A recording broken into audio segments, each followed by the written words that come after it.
love may grow up in all things into him who is the head, Christ, from whom the whole body, joined and knit together by what every joint supplies, according to the effective working by which every part does its share, causes growth of the body for the edifying of itself in love.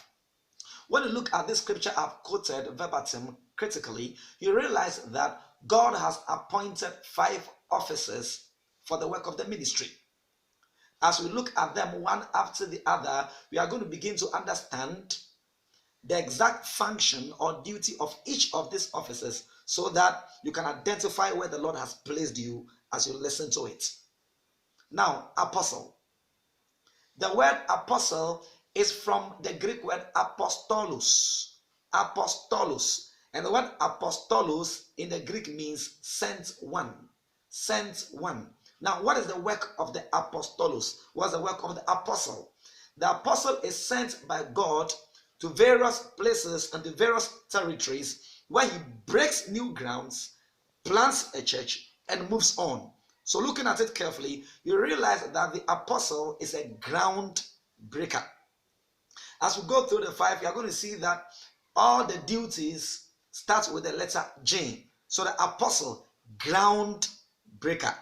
The letter J starts in the word ground, ground breaker. He breaks new grounds, establishes a church there, and moves on as he hands over to a pastor. So that's the apostle, the sent one, apostolos, ground breaker.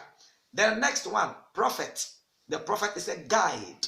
The word prophet is from the Greek word prophetes.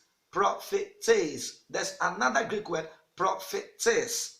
But whichever one you are looking at, the prophet is someone who has had an encounter with a supernatural entity or a divine object and communicate the message from that divine object or supernatural entity with everyday people.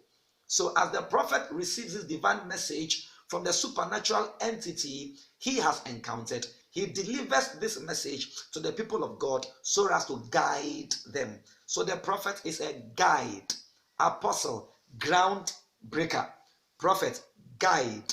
We see the letter J with both of the functions. Ground breaker, J, guide, J. Then the next one is evangelist. The word evangelist is from the Greek word euangelion. Euangelion. Repeat after me.